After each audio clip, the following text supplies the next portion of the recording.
Assalamualaikum warahmatullahi wabarakatuh. Perkenalkan, nama saya Imam Muslih Irsyadani akan menjelaskan tentang qalb dan ruh dalam Quran surat Ar-Ra'd ayat 28 dan Quran surat Al-Fajr ayat 27 sampai 30 untuk terapi jiwa. Isi dan makna dari surah Ar-Ra'd ayat 28 yang berbunyi, Bismillahirrahmanirrahim. Alladzina amanu wa tatma'innu qulubuhum bidzikrillah. Ala bidzikrillah tatma'innul qulub. Yang artinya yaitu orang-orang yang beriman dan hati mereka menjadi tentram dengan mengingat Allah. Ingatlah bahwa hanya dengan mengingat Allah hati akan selalu tentram. Jadi dari ayat ini kita sudah dapat kesimpulan bahwa barang siapa orang yang mengingat Allah, baik dalam mengalami masalah ataupun sesuatu, pasti hatinya akan menjadi tentram. Nah, terus dijelaskan di sini, ayat ini juga mengajarkan bahwa ketenangan sejati tidak bergantung pada seberapa banyak uang atau validasi dari orang lain, melainkan pada hubungan internal kita dengan Allah.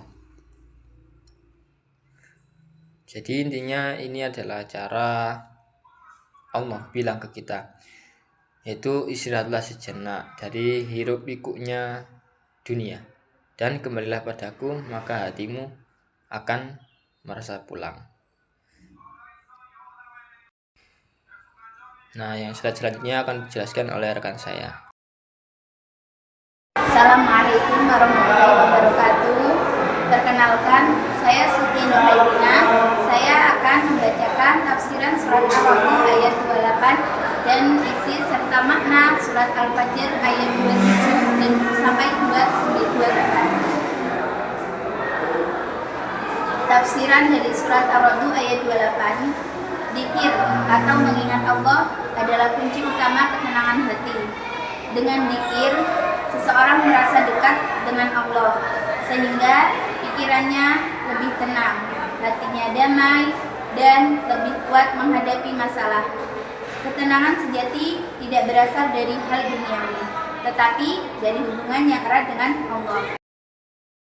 Lalu ada isi dan makna surat Al-Fajr ayat 27 dan 28 yang berbunyi, Ya ayyatuhan nafsul mutmainnah, yang artinya wahai jiwa yang tenang, irji'i ila rabbiki radiyatan mardiyah, yang artinya kembalilah kepada Tuhanmu dengan ridho dan diridhoi. Fadkhuli fi ibadi, maka masuklah ke dalam golongan hamba-hambaku. Wadkhuli jannati, dan masuklah ke dalam surgaku. Selanjutnya adalah nafs al-mutmainnah, yaitu jiwa yang tenang, tentram, damai, dan yakin akan janji Allah Subhanahu wa Ta'ala. Panggilan di akhirat. Ayat ini adalah kabar gembira yang disampaikan saat kematian atau pada hari kiamat, di mana jiwa yang beriman merasa aman menghadapi pertemuan dengan Allah. Tujuan kembalinya yaitu kembali kepada Tuhan dengan ridho, puas atas ganjarannya, dan diridhoi. Allah ridho atas amalannya. Kemuliaan, yaitu masuk dalam golongan hamba-hamba soleh dan masuk ke surganya.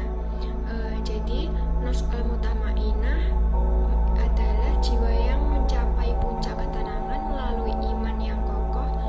Ia adalah jiwa yang ridho dan diridhoi, sehingga kematian baginya bukanlah akhir menakutkan, melainkan sebuah kepulangan yang mulia menuju surga dalam golongan hamba-hamba pilihan Allah Subhanahu wa Ta'ala. Slide selanjutnya yaitu tafsiran, menjelaskan tentang jiwa yang tenang. Nafs al-mutmainnah yaitu jiwa yang beriman yang sudah dekat dengan Allah Subhanahu wa Ta'ala, sehingga merasa damai, ridho, dan tidak gelisah. Saat ajal dan di hari kiamat, jiwa ini akan dipanggil untuk kembali kepada Allah Subhanahu wa Ta'ala dengan penuh kebahagiaan, masuk ke golongan hamba yang diridhoi dan mendapatkan surga. Jiwa yang tenang adalah hasil dari iman, kedekatan kepada Allah yang membuat seseorang hidup dengan damai, meninggalkan dalam keadaan mulia, serta mendapatkan balasan surga. Jadi, nafs al-mutmainnah adalah jiwa yang mencapai kedamaian multak melalui iman dan kedekatan dengan Allah karena setiap saling ridho antar hamba dan penciptanya. Jiwa ini mendapat jaminan kemuliaan saat kematian serta tempat ibadah abadi di surganya. Assalamualaikum warahmatullahi wabarakatuh. Maka nama saya Muhammad Izadin Hanafi. Dan selanjutnya adalah korelasinya dengan BK Islam. Dalam bimbingan dan konseling Islam, qalb dan ruh itu seperti pusat dalam diri manusia yang sangat menentukan bagaimana seseorang berpikir, merasa, dan bertindak. Qalb bisa diibaratkan sebagai hati yang mengatur perasaan dan keputusan. Jadi, ketika seseorang merasa gelisah, bingung, atau berperilaku kurang baik, itu seringkali berkaitan dengan kondisi hatinya. Karena itu, dalam BK Islam pendekatannya bukan hanya memberi solusi, tapi juga membantu menenangkan dan membersihkan hati. Misalnya, lewat nasihat, refleksi diri, dan mendekatkan kepada Allah. Sementara itu, adalah bagian terdalam yang membuat manusia hidup dan memiliki hubungan dengan Allah. BK Islam tidak hanya membantu menyelesaikan masalah hidup, tetapi juga menguatkan sisi spiritual ini supaya seorang merasa lebih dekat dengan Allah dan menemukan ketenangannya dalam kehidupan. Jadi, BK Islam itu bukan sekedar memperbaiki masalah, tetapi juga membimbing seorang agar hatinya lebih bersih dan jiwanya lebih hidup. Dari situlah akan muncul keterangan perilaku yang baik dan kesadaran sebagai hamba Allah. Dan selanjutnya adalah kesimpulan. Ketenangan hati itu sebenarnya datang saat kita dekat dengan Allah, bukan dari hal-hal dunia.